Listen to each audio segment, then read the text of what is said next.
구원의 확신이 있으십니까? 네, 우리 청천교회 고등부에게 이 질문을 던지고 싶었습니다. 이 질문은 제가 중고등학교 때 수련회를 가거나 먼저 믿음을 가지는 분들과 신앙에 관한 대화를 할 때면 계속해서 들었던 질문입니다. 하지만 저는 이 질문을 들었을 때 이렇게 여러분들처럼 쉽게 아멘을 하지 못했습니다. 되게 마음이 답답했어요. 왜냐하면 이 질문이 저에게 확신 있게 대답할 수 있게 하지 않았기 때문입니다. 구원의 확신이 있는가를 생각해 볼 때 저의 생활은 하나님을 가장 중심에 놓고 사는 것 같지 않았기 때문입니다. 끊어지지 않는 죄가 있었고 불안함과 두려움이라는 큰 산을 두고 하나님이 아닌 다른 것으로부터 해결책을 찾았기 때문이기도 하고 외로움이라는 것이 있을 때 하나님이 아닌 다른 것으로부터 해결하려 했고 쾌락을 찾았기 때문입니다. 주일에 교회에 가서 설교를 들을 때면 진짜 졸기도 참 많이 졸았습니다.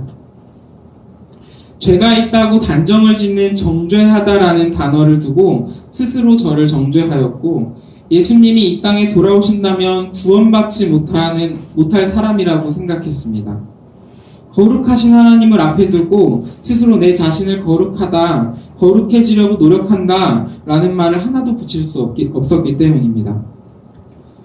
구원의 확신이 있습니까? 이 질문은 주님의 거룩하심과 선하심을 앞에 두고 저를 정죄하는 목소리였습니다. 다시 한번 여러분에게 묻겠습니다. 여러분에게 구원의 확신이 있습니까? 과연 예수님이 다시 오셨을 때 여러분들은 구원을 받을 자격이 있을까요? 오늘 말씀은 우리를 구원하시는 하나님의 사랑에 대한 이야기입니다. 한번 오늘 말씀을 소리를 내서 다시 한번 읽어보도록 하겠습니다. 제가 먼저 읽겠습니다. 35절입니다. 누가 우리를 그리스도의 사랑에서 끊으리요? 환난이나 곤고나 박해나 기근이나 적신이나 위험이나 칼이랴. 우리가 종일 주를 위하여 시름을 당하게 되며 사사당을 같이 여기를 받았나이다. 그러나 이 모든 일에 우리를 사랑하시는 이로 말미암아 우리가 넉넉히 이기느니라. 우리가 확신하노니 사망이나 생명이나 천사들이나 보좌들이나 현재일이나 장래일이나 능력이나 함께 읽겠습니다. 높음이나 기쁨이나 다른 어떤 피조물이라도 우리를 우리 주 그리스도 예수 안에 있는 하나님의 사랑에서 끊을 수 없으리라. 아멘. 오늘 말씀에서 바울은 그 어떤 무엇도 우리를 하나님의 사랑에서 끊을 수 없다라고 이야기를 합니다. 그리고 오늘 본문 표현을 보면은 바울의 확신에 찬 어조를 알 수 있습니다. 어떤 피조물이라도 우리를 우리 주 그리스도 예수 안에 있는 하나님의 사랑에서 끊을 수 없으리라. 바울은 확신에 가득 차서 말합니다. 바울이 이렇게 확신할 수 있었던 이유는 먼저 바울의 경험을 확인을 해야 합니다. 먼저 바울은 하나님을 믿는 사람이었습니다. 빌립보서 3장 5절 6절 나는 8일 만에 할례를 받고 이스라엘 족속이요 베냐민 지파요 히브리인 중에 히브리인이요 율법으로는 바리새인이요 열심으로는 교회를 박해하고 율법에 이르는 흠이 없는 자라. 사도행전 22장 3절 나는 유대인으로 길리기아 다소에서 났고 이 성에서 자라 가말리엘의 문화에서 우리 조상들의 율법에 엄한 교훈을 받았고 오늘 너희 모든 사람처럼 하나님께 대하여 열심히 있는 자라. 사도행전 5장 34절 바리새인 가말리엘은 율법교사로 모든 백성에게 존경을 받는 자라. 바울은 이스라엘의 민족의 일원으로 율법을 따라 태어난 지 8일 만에 할례를 받았고 우리식으로 하면 모태신앙으로 태어나서 유아 세례를 받은 겁니다. 그리고 유대교의 뜻에 따라 그 말을 잘 들어서 교회를 박해할 정도로 열심을 다했고 10계명과 율법으로는 흠이 없는 사람이었습니다. 그뿐만 아니라 바리새인 가말리엘의 문화로 율법에 대해 엄하게 배웠고 엘리트 교육을 받은 엘리트 중의 엘리트였습니다.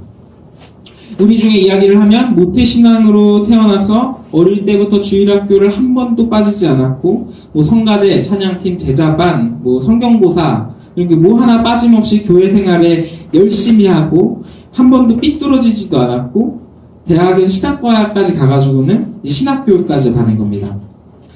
바울은 유대인의 전통에 따라 하나님을 믿은 사람이었습니다. 그냥 믿은 것이 아니라 아주 독보적으로 열심히 믿은 사람이었습니다. 하지만 유대교의 뜻을 잘 따라가면서 살고 있던 바울에게 그 교회를 박해하던 바울에게 가치관을 송두리째 바뀌게 하는 일이 생겨났습니다. 여기는 좀 찾아보겠습니다. 사도행전 9장 3절부터 5절입니다. 성경책을 펴시고 찾겠습니다. 사도행전 9장 3절부터 5절입니다.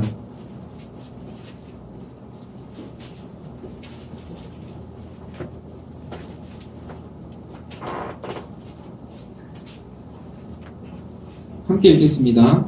사울이 길을 가다가 다메섹에 가까이 이르더니 호련히 하늘로부터 빛이 그를 둘러 비추는지라.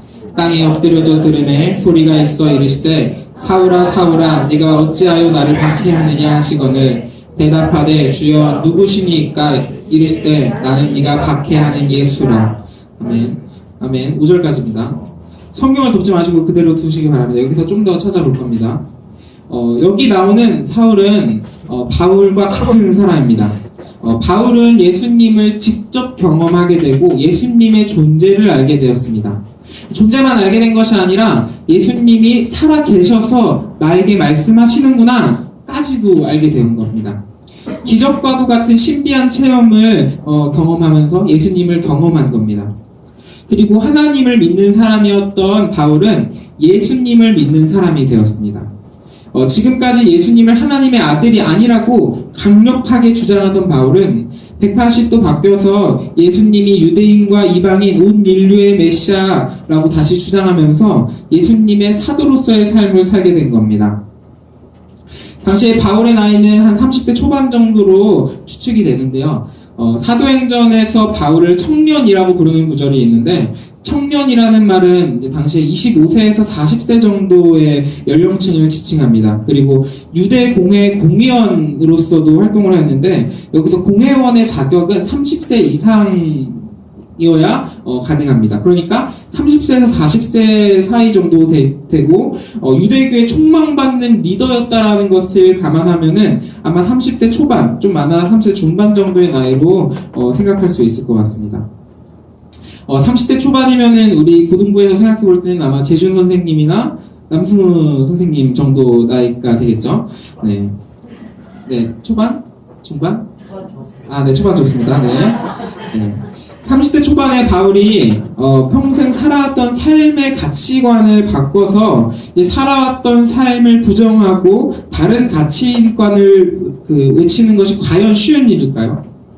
재준 선생님이나 승우 선생님이 생각하시기에 지금까지 삶을 살아가면서 교회를 참 열심히 살았는데 갑자기 부처님의 뭐 이렇게 가르침이 갑자기 귀에 딱 들렸어요. 이제 불교에 가야겠다라는 마음을 가지고 사는 게 과연 쉬울까요? 네, 너무 쉽지 않은 이야기입니다. 사춘기를 보내고 있는 여러분들에게도 10대 후반에서도 스스로 확고한 가치 판단에 대해서 이제 알게 될 테고 여러분들도 배울 만큼 배웠으니까 살아온 삶의 긴 사람보다는 조금 덜 할지 모르지만 삶을 바꿔서 생각한다라는 건 정말 쉬운 일이 아닐 겁니다. 근데 바울은 예수님을 경험하고 그 경험을 토대로 예수님이 유대인의 메시아고 인류를 구원할 구원자라는 기본 명제를 가지고 다시 가치관을 확립해 간 겁니다. 사도행전 9장 18절 19절입니다. 자, 또 찾겠습니다. 즉시 사울의 눈에서 비늘 같은 것이 벗어져 다시 보게 된지라. 일어나 세례를 받고 음식을 먹매 강건하여지니라. 사울이 다메섹에 있는 제자들과 함께 며칠 있을세. 바울은 예수님을 만나는 놀라운 체험으로 곧바로 세례를 받고 예수님의 제자들과 며칠 동안 있었습니다. 이 며칠 동안 아마 제자들과 그냥 놀고 먹고 이러고만 있지 않았겠죠. 뭐 여러분처럼 이렇게 할리갈리 막 하고 막 PC방 가고 이러진 않았겠죠. 그럼 뭐 했을까요? 바울이 제자들과 있는 며칠 동안 뭘 했을까요?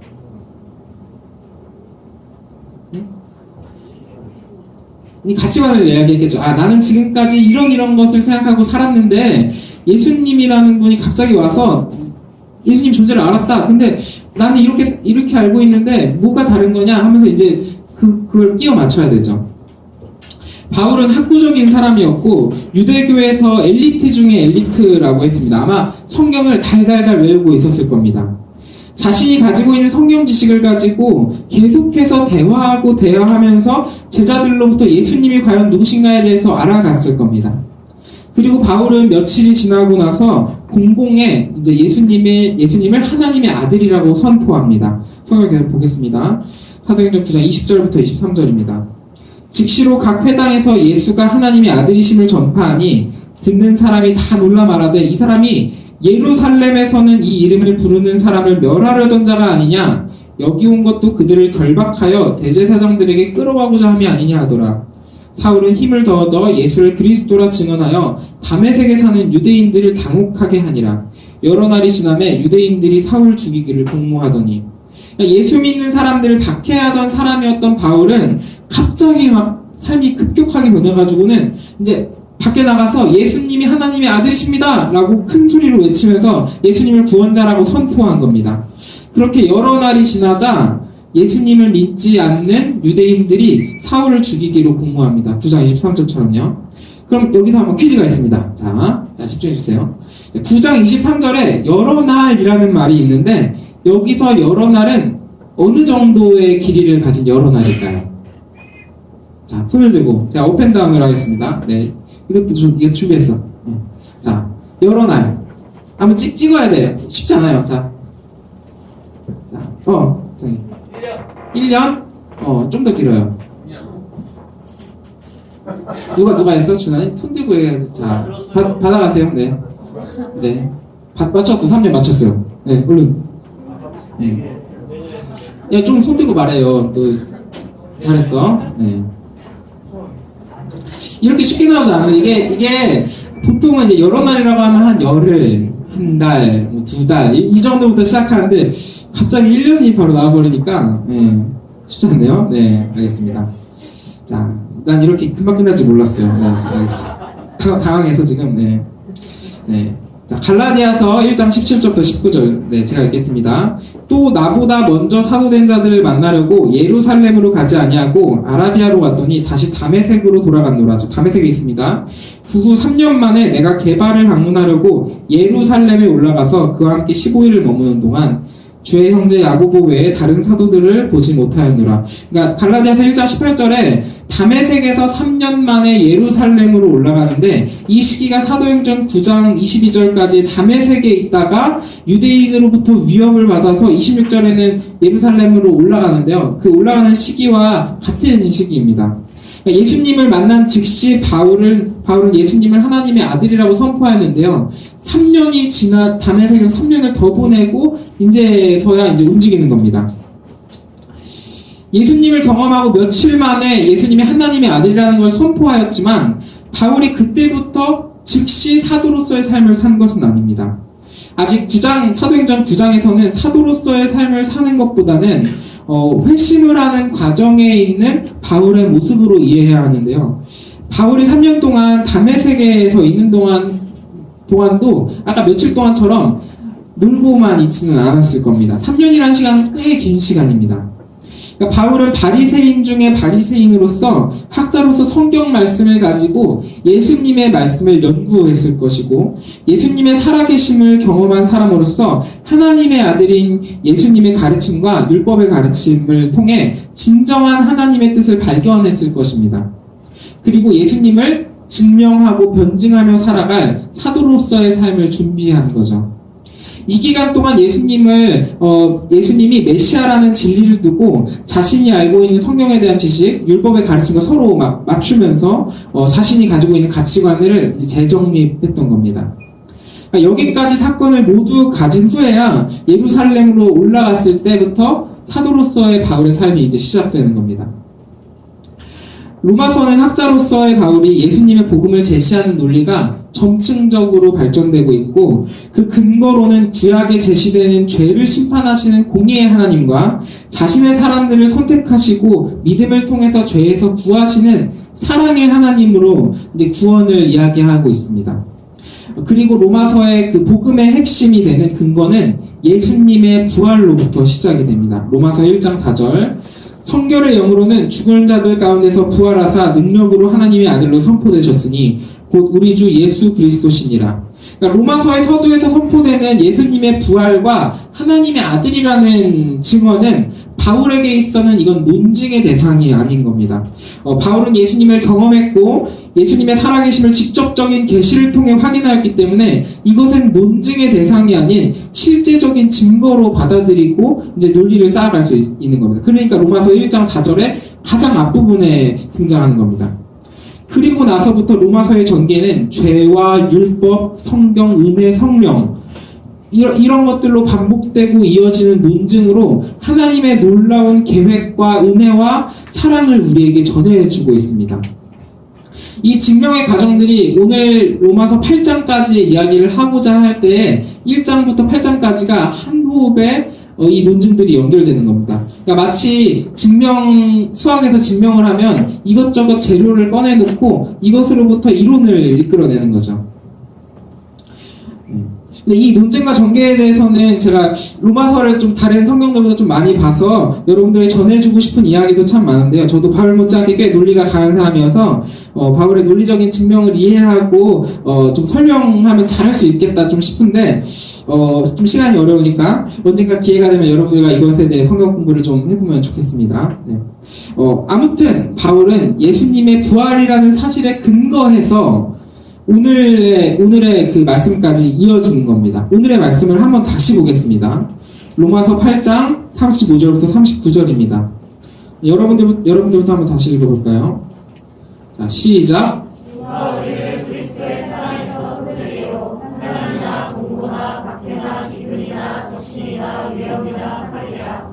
기록된 바 우리가 종일 주를 위하여 죽임을 당하게 되며 도살당할 양같이 여김을 받았나이다 함과 같으니라. 그러나 이 모든 일에 우리를 사랑하시는 이로 말미암아 우리가 넉넉히 이기느니라. 내가 확신하노니 사망이나 생명이나 천사들이나 권세자들이나 현재일이나 장래일이나 능력이나 높음이나 깊음이나 다른 어떤 피조물이라도 우리를 우리 주 그리스도 예수 안에 있는 하나님의 사랑에서 끊을 수 없으리라. 아멘. 바울은 그리스도의 사랑을 선포하면서 예수님의 부활로부터 확신에 가득한 어조를 말씀을 통해서 선포하고 있는 겁니다. 로마서는 여러분들이 알다시피 바울이 로마 교회에 보내는 편지입니다. 그런데 오늘 말씀의 이 구절들을 보면 이 문체가 마치 눈앞에 있는 사람에게 직접 말하고 있는 구어적인 표현처럼 느껴질 겁니다. 그러니까 한국말에서는 이제 존댓말이나 반말이 있는데 이쪽은 존댓말이나 반말이 없거든요. 그런 거를 좀 차치해 두고서 여기서 처음 던지는 질문에만 한번 집중을 한번 해보면 좋을 것 같습니다.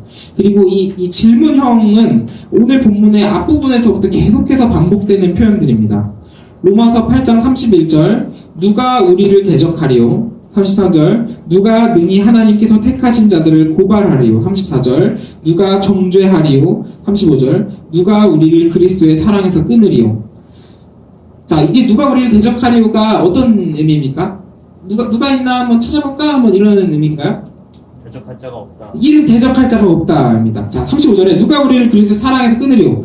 누가 우리를 사랑에서 끊지? 질문하는 겁니까? 아무것도 그리스도의 사랑에서 끊을 수 없다라고 하는 겁니다. 이 질문들은 편지에서 아무도 우리를 그리스도의 사랑에서 끊을 수 없습니다 라고 그냥 평서문으로 이야기를 해도 되는데 이런 질문의 형태로 이야기를 합니다. 이게 수사의문문이라고 하는데요.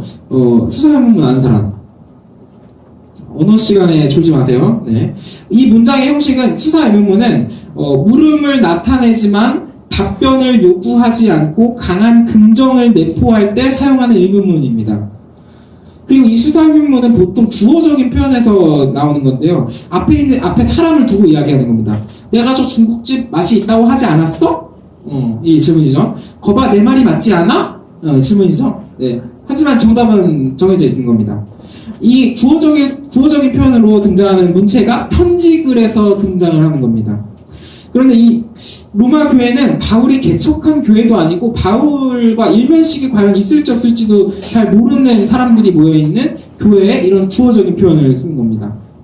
로마서는 사실 바울이 친필로 쓴 편지는 아닌데요.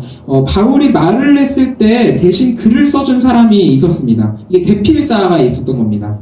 로마서 16장 22절 이 편지를 기록하는 나 더디오도 주 안에서 너희에게 문안하노라.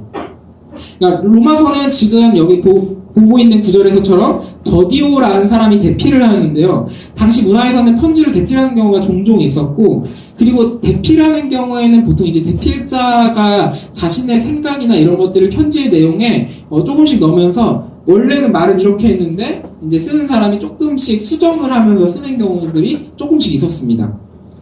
방금 봤던 16장 22절 이 문장 자체는 바울이 말한 문장이 아니고 더디오가 더 쓴 문장인 것처럼요. 네.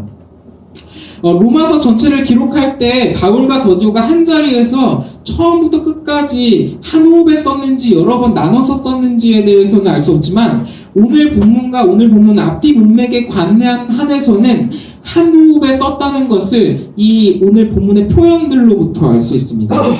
이 수사 의문문은 대필자가 쓰기에는 이게 너무나 구어적인 표현이고 반복되어지는 표현이기 때문에 그렇다는 말은 이 표현은 그러니까 바울의 목구멍에서 나온 문장 그 자체를 더디오가 그대로 적었다라고 생각을 할 수 있습니다. 어떤 각색이나 변형이 없었다는 거죠. 그러니까 바울이 오늘 본문에서 그리스도의 사랑에 대해서 엄청나게 확신하고 있다는 말을 편지글을 통해서 2000년이라는 시간이 지난 지금 이 시간에 우리들에게 이 확신을 우리에게 그 목구멍에서 나온 말을 전해주고 있는 겁니다. 로마서 8장 35절 누가 우리를 그리스도의 사랑에서 끊으리요? 왜냐하면 예수님께서 부활하셨고 부활하신 예수님께서는 우리를 구원하시기 위해 십자가에서 돌아가셨기 때문입니다. 그리고 하나님의 전지전능함을 믿는 바울은 예수님의 부활로부터 시작된 논쟁에서 우리가 믿음으로 구원을 받으면 어떤 경우에도 우리가 하나님의 사랑에서 끊어지지 않을 것이라는 것을 확신하고 확언을 한 겁니다. 로마서 8장 35절 누가 우리를 그리스도의 사랑에서 끊으리요? 환난이나 곤고나 박해나 기근이나 적신이나 위험이나 칼이랴. 이 확신이 있는 이유는 신앙의 원리, 그러니까 우리가 교리라고 부르는 이 기초를 하나님의 말씀에서 찾았고 논리를 세워나갔기 때문입니다. 바로 뒷구절에서 이 35절에 대한 근거 구절이 등장을 합니다. 로마서 8장 36절 기록된 바 우리가 종일 주를 위하여 죽임을 당하게 되며 도살당할 양같이 여김을 받았나이다 함과 같으니라. 이게 시편 44편 22절의 말씀을 인용을 합니다. 구약의 말씀으로부터 이걸 인용을 한 거죠. 사도로 전면에 나서기 전에 3년이라는 긴 시간 동안 하나님을 믿고 예수님을 믿으며 말씀을 묵상하면서 연구했던 예수님의 사도로 준비한 바울은 말씀을 근거로 이 확신을 수사 의문문의 형태로까지 확언을 하고 강조하고 선포할 수 있었던 겁니다. 그리고 하나님의 전능함에 기초하여 이 사랑을 끊을 수 있는 존재는 아무것도 없다라고 이야기를 하는 거죠. 우리의 삶에서의 환난이나 곤고나 박해나 기근이나 적신이나 위험이나 칼 이것뿐만이 아니라 로마서 8장 38절 9절 내가 확신하노니 사망이나 생명이나 천사들이나 권세자들이나 현재일이나 장래일이나 능력이나 높음이나 깊음이나 다른 어떤 피조물이라도 우리를 우리 주 그리스도 예수 안에 있는 하나님의 사랑에서 끊을 수 없으리라.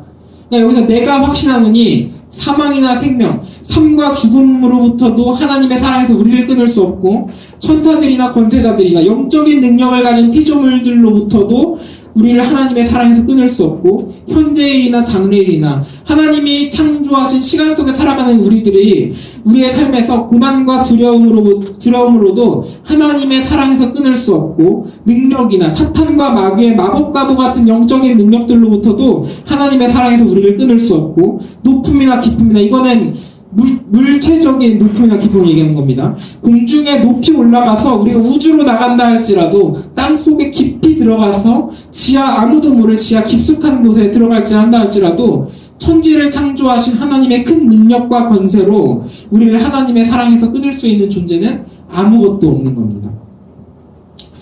바울은 성경 말씀과 예수님의 살아계심으로부터 이 모든 것을 확신했고 2000년이라는 긴 시간이 지난 후에도 로마서를 통해서 그 자신의 말로 우리에게 이 말씀을 전해주는 겁니다. 그렇기 때문에 이 말씀을 듣고 믿으시기를 소망합니다. 우리를 그리스도의 사랑에서 끊을 수 있는 건 아무것도 없다. 우리를 하나님의 사랑에서 끊을 수 있는 건 아무것도 없다. 우리 청천교회 고등부는 말씀에 의지하여서 이 사실을 믿는 우리들 되기를 축복합니다. 이제 말씀을 마치려고 하는데요. 서두에서 저는 구원의 확신이 있느냐는 질문에 많이 망설였다고 했습니다. 저는 하나님의 거룩함 앞에서 선한 것은 없는 죄인이고 지금까지 지은 죄가 너무나도 많고 지금도 넘어지고 내 안의 죄성은 지금도 끊임없이 일어나서 앞으로도 넘어질 일이 너무나 많은 것 같은데 내가 어떻게 구원의 확신이 있을까라고 생각을 했다고 했습니다. 그런데요, 저의 삶의 태도를 보았을 때 저는 고난과 환난이 있을 때 혼자서 울고 있을 때 하나님을 찾는 사람이었습니다. 하나님께 기도하는 사람이었고 하나님께 내 모든 것을 솔직하게 고백하는 사람이었습니다. 그리고 성경 말씀을 볼 때 내가 성경 말씀을 잘 모르지만 잘 이해가 되지 않고 잘 모르지만 성경에서 하나님, 예수님이 말씀하셨을 때 이 말씀은 틀리지 않는 말씀이겠구나, 이 말이 맞겠구나 라는 것을 믿었습니다. 예수님의 부활을 믿었고요, 예수님이 하나님의 아들이라는 것을 믿었습니다. 그리고 하나님은 우리에게 말씀하십니다. 로마서 1장 16절, 내가 복음을 부끄러워하지 아니하노니 이 복음은 모든 믿는 자에게 구원을 주시는 하나님의 능력이 됨이라.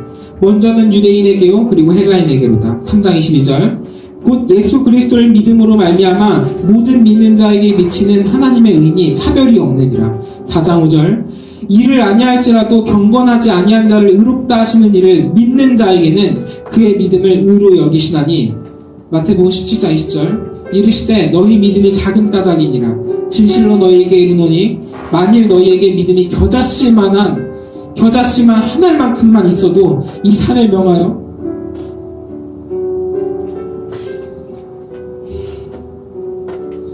여기서 저기로 옮겨지라 하면 옮겨질 것이요 또 너희가 못할 것이 없으리라. 성경의 말씀을 진리로 믿는다면, 그리고 아주 작은 믿음이라도 우리의 고난 가운데에서 하나님을 찾고 아주 작은 믿음이라도 예수님을 우리의 구원자로서 믿고 복음의 은혜로 우리의 죄를 고백한다면 우리의 죄사함을 인정할 수밖에 없습니다. 예수님을 믿음으로 거룩하지 못하고 죄가 가득한 모양인 듯한 우리들조차도 의롭다고 칭해주시는, 구원해 주신다는 것을 믿을 수밖에 없고 이것에 감사할 수밖에 없습니다. 믿는 자에게 구원이 있다는 말씀을 믿지 않는다면 그것 또한 하나님을 불신하는 것이고 하나님 앞에서 교만한 불신앙한 죄의 모습일 것입니다.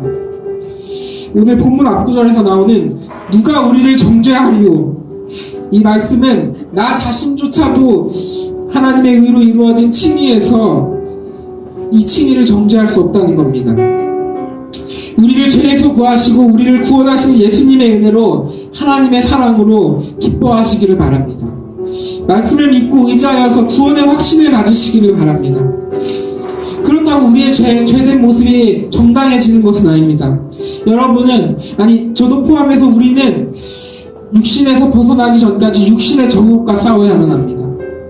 믿음을 가진 자는 육신의 일에서 벗어나고자 하고 영의 일을 생각합니다. 그리고 육신의 정욕에 빠진 상태를 괴로워하고 빠져나가고자 최선을 다할 것입니다. 그리고 우리를 괴롭히는 다른 모든 것으로부터 하나님의 사랑은 우리를 이기게 하실 것입니다. 로마서 8장 37절, 그러나 이 모든 일에 우리를 사랑하시는 이로 말미암아 우리가 넉넉히 이기느니라. 종교개혁을 이끈 마틴 루터는 이런 말을 남겼습니다. 새가 당신 머리 위로 날아가는 것을 막을 수는 없지만 당신 머리 위에 둥지를 트는 것은 막을 수 있다. 육신의 생각이 우리의 머릿속으로 지나쳐가는 것은 막을 수 없습니다. 하지만 우리 머릿속에 그 육신의 생각이 그 둥지를 트게 하는 것은, 그 둥지를 틀고 죄에 빠지게 하는 것은 막을 수 있습니다. 왜냐하면 우리를 사랑하시는 하나님으로부터 하나님의 그 능력으로 말미암아 우리가 넉넉히 이길 수 있기 때문입니다. 우리에게 죄악된 모습, 죄된 본성의 모습이 남아있고 유혹의 욕심을 따라 썩어져가는 구습을 따르는 옛사람의 모습이 우리에게 남아있지만 여기에 좌절하지 않기를 바랍니다. 우리 옛사람의 모습을 벗어던지고 하나님을 따르는 새 생명의 모습으로 나아갑시다. 하나님 우리를 넉넉히 이길 수 있게 해주시고 하나님의 사랑에서 끊어지지 않게 보호해 주실 것이기 때문입니다. 그리고 저는 이 말씀을 토대로 그 믿음으로 구원을 확신합니다. 여러분에게 다시 질문하고 싶습니다. 구원의 확신이 있으십니까?